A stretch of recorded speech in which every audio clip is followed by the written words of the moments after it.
नमस्कार विद्वान साथियों, लर्न पावनम संस्कृतम चैनल पर आपका स्वागत है। साथियों, आज हम अध्ययन करेंगे सूत्र नंबर 5 संज्ञा पर प्रकरण के अंतर्गत ऊकालो अजरेस्व दीर्घ प्लुतः शब्द रूप के माध्यम से भी स्पष्ट करेंगे और पाणिनि जी ने इस सूत्र के माध्यम से ह्रस्व स्वर, दीर्घ स्वर और प्लुत स्वर का ज्ञान करवाया है। तो आइए विद्यार्थियों, हम पढ़ते हैं सूत्र नंबर 5। ऊकालो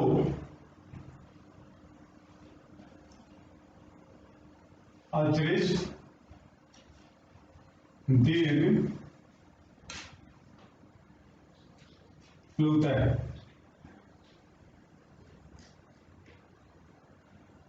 एक, दो, दो और 7। सूत्र को समझने के लिए पद विच्छेद करते हैं। ऊकालः अच ह्रस्व दीर्घ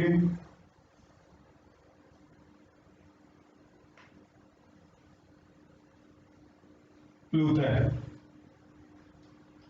ऊकालः अच ह्रस्व दीर्घ प्लुतः।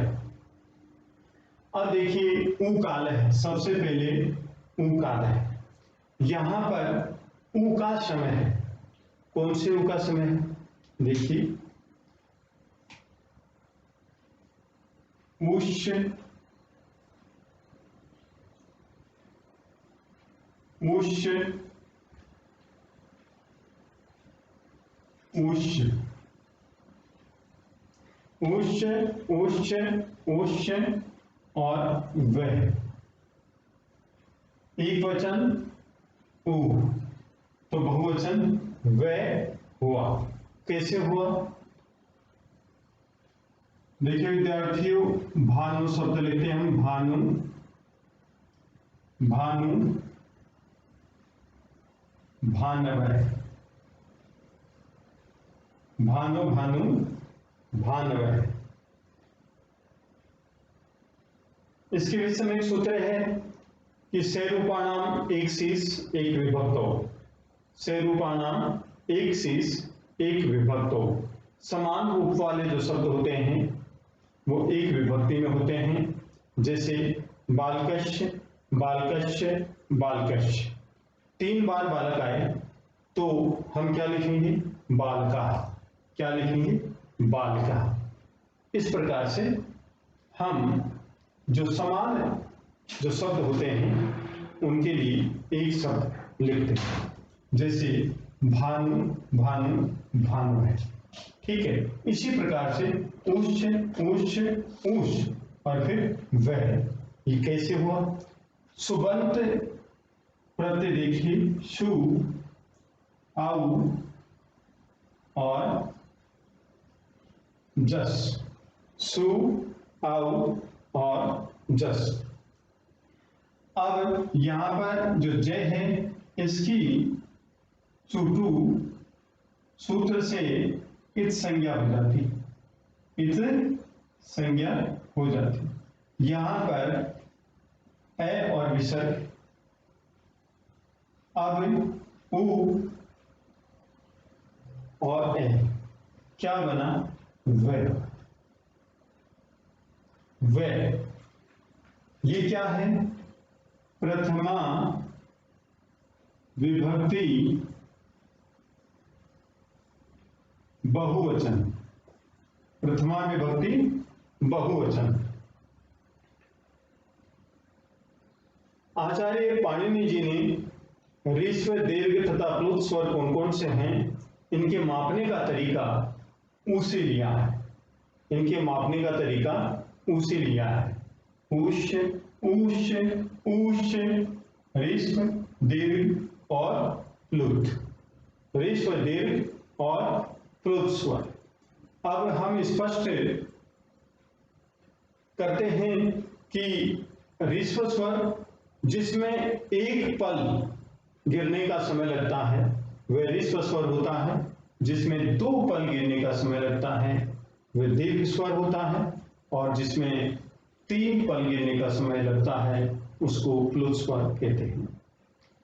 कहने का मतलब जिसके उच्चारण में एक मात्रा का समय लगता है उसे ह्रस्व स्वर कहते हैं, और जिसके उच्चारण में दो मात्रा का समय लगता है उसे दीर्घ स्वर कहते हैं, और जिसके उच्चारण में तीन मात्रा का समय लगता है उसे प्लुत स्वर कहते हैं।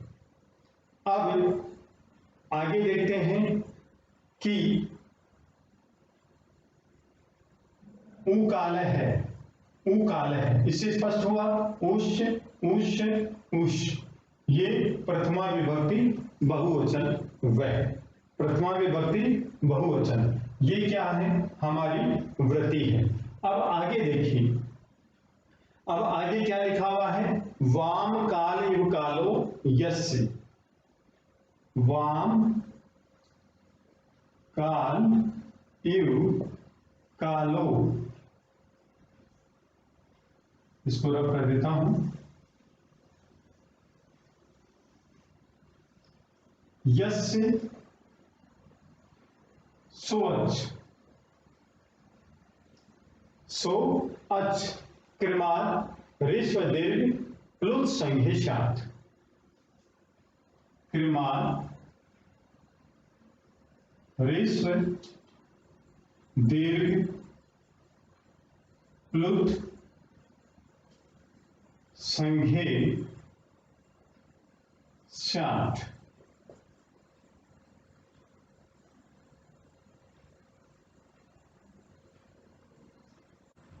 वाम काल इव कालो यस्य सोच कृमात् ह्रस्व दीर्घ प्लुत संघे शात।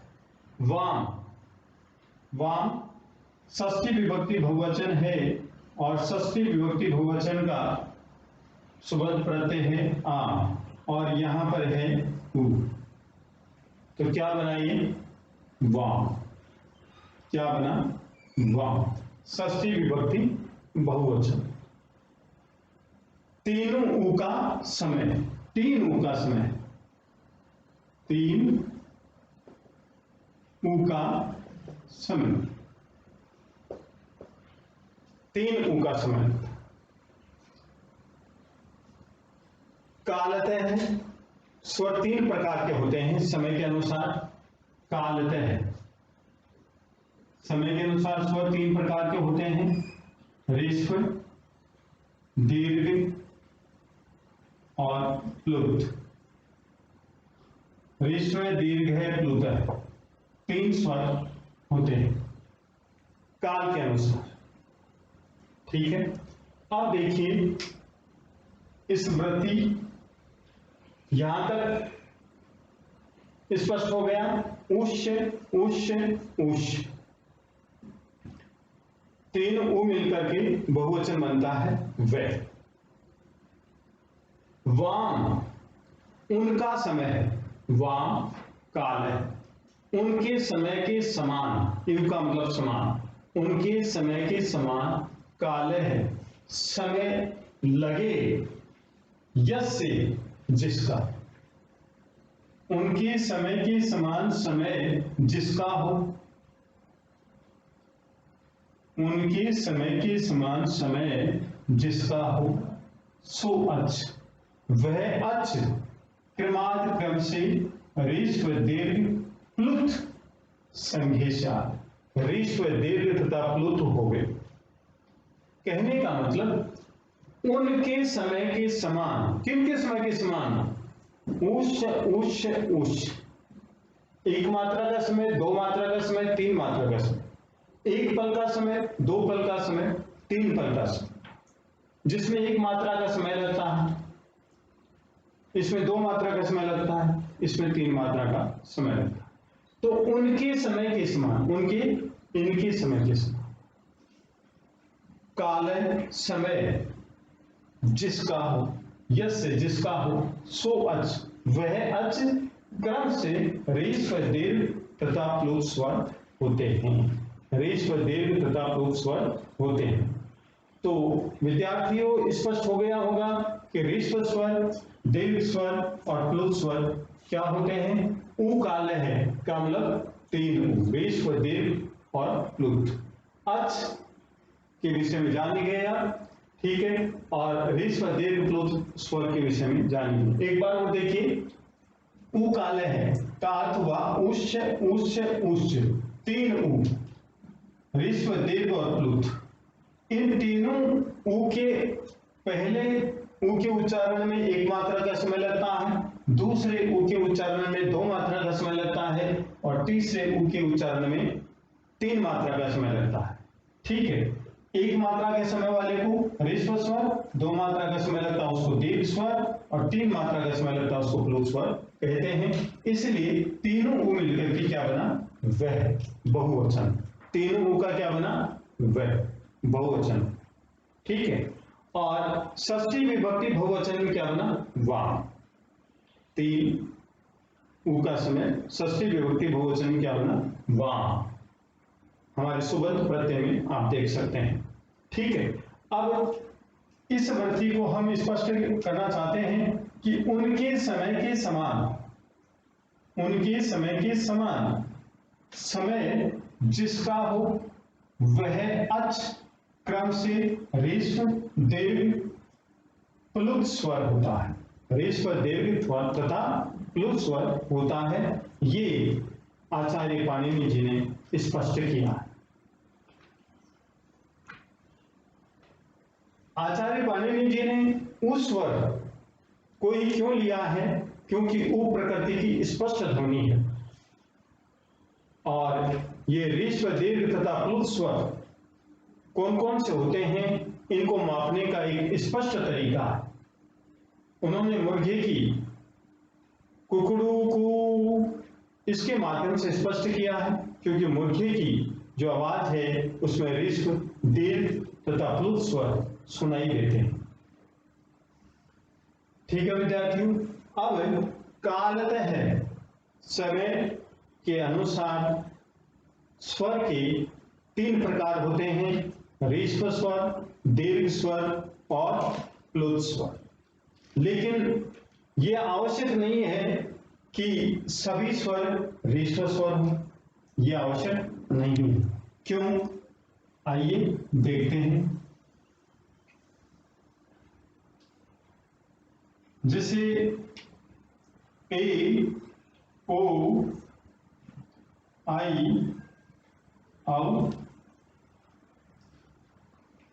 ए स्वर, ए धन ई से ई बना और ए धन ए से आई, ए धन ऊ, ओ और ए धन ओ, औ। ये स्वर ह्रस्व स्वर नहीं होते हैं। कौन से स्वर हैं, दीर्घ स्वर हैं और इनको संध्यक्षर भी बोलते हैं, संधि स्वर भी बोलते हैं। अब आगे देखिए, स्वर उच्चारण के आधार पर 3 प्रकार का होता है, उदात्त स्वर, अनुदात्त स्वर, स्वरित स्वर। कैसे, आइए देखते हैं।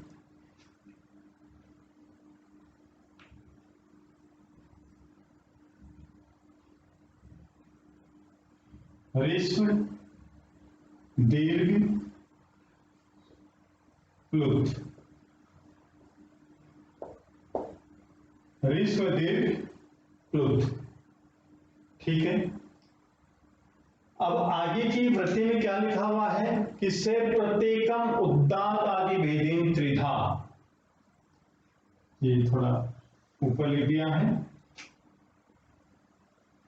से प्रत्येकम, से प्रत्येकम उदात्त आदि भेदेन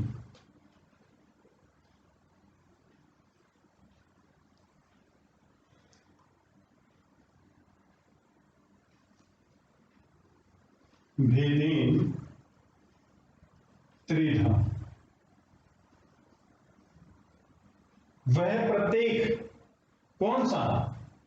उष उष उष, ये कहा है पाणिनि जी ने कि से प्रत्येकम, वह प्रत्येक उदात्त आदि भेदेन त्रिधा, उदात्त आदि भेद से तीन प्रकार का होता है। कैसे? उदात्त, अनुदात्त और स्वरित। प्रत्येक से प्रत्येकम, वह प्रत्येक, ये इन तीन के विषय में बात की है। तो ये कौन सा है? ऋषभ, ये दीर्घ और ये प्लुत। तो इसको क्या माना?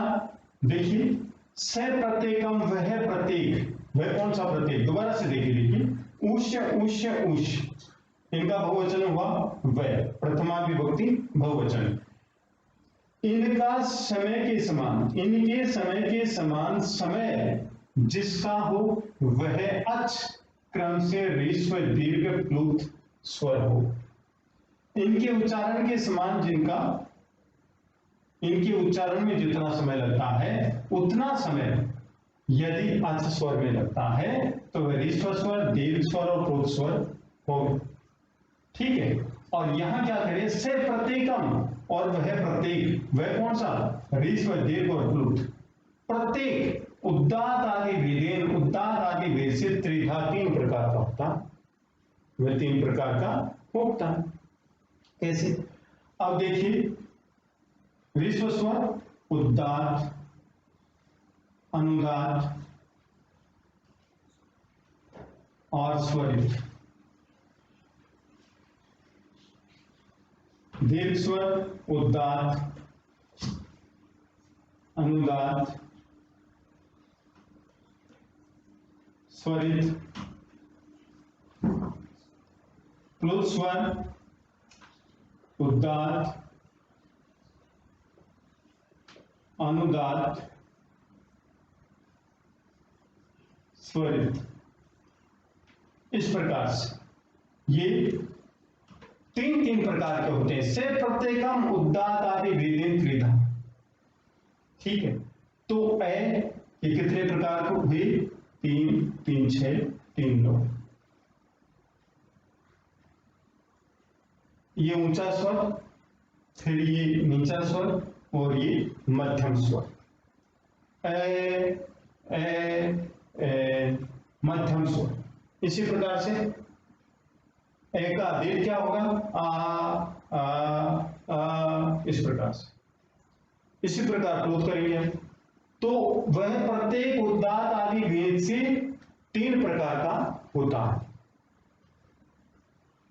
पहला उच्चैर उदात्त है, उच्चैर उदात्त है।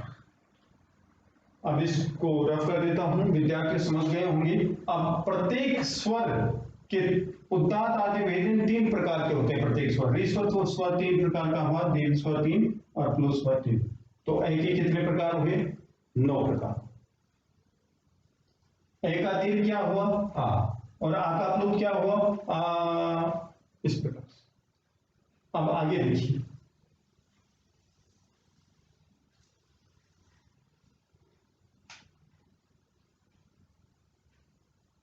उच्चैर दात है, उच्चैर उच्चैरुदात। तालवादीषु सैभागेषु स्थानेषु, तालवादीषु सैभागेषु स्थानेषु ऊर्ध्वभागे, ऊर्ध्वभागे निष्पन्नो अजुदात संघेशात्, निष्पन्नो अजुदात संघेशात्।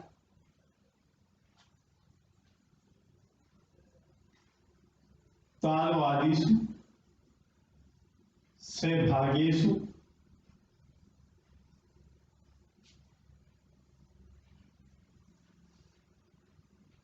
स्थानीय ऊर्ध्व भागे, स्थानीय ऊर्ध्व भागे निष्पन्न अजु दात संघेशात, निष्पन्न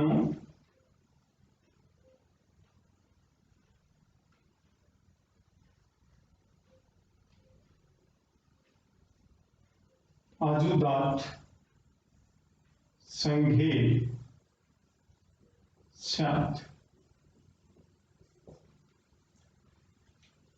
तालु आदि समान भागों में, तालु आदि समान स्थानों में ऊर्ध्व भाग में निकले स्वर उदात्त संज्ञक होते हैं, उदात्त संज्ञक होते हैं। कहने का मतलब तालु आदि के ऊर्ध्व भाग से जिन स्वरों का उच्चारण किया जाता है उनको उदात्त स्वर कहते हैं, उदात्त स्वर कहते हैं। और तालु आदि समान स्थानों में नीचे के स्थानों से उच्चारण किया जाता है उनको बोलते हैं अनुदात्त स्वर, उनको बोलते हैं अनुदात्त स्वर। जो तालु आदि के ऊपर वाले स्थान से जिनका उच्चारण किया जाता है उनको बोलते हैं उदात्त स्वर, और तालु आदि के नीचे के स्थानों से जिन स्वरों का उच्चारण किया जाता है उनको अनुदात्त स्वर कहते हैं। तो देखिए निश्चय उदात्त है, ये भी देख लीजिए।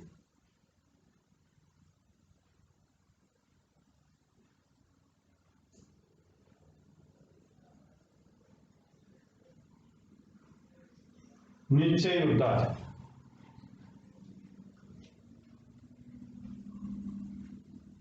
तालु आदिषु सहभागेषु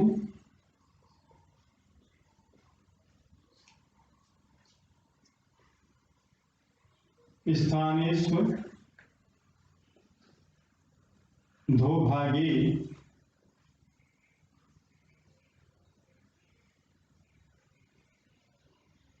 निष्पन्नो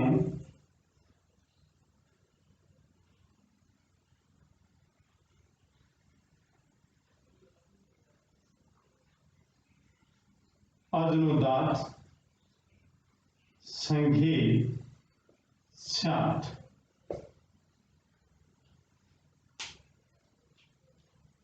तालु आदिषु सहभागेषु स्थानेषु अधोभागे निष्पन्नो अनुदात्त संघेशात। तालु आदि स्थान, तालु आदि समान स्थानों नीचे के भागों से निकले स्वर को अनुदात्त स्वर कहते हैं, अनुदात्त स्वर कहते हैं।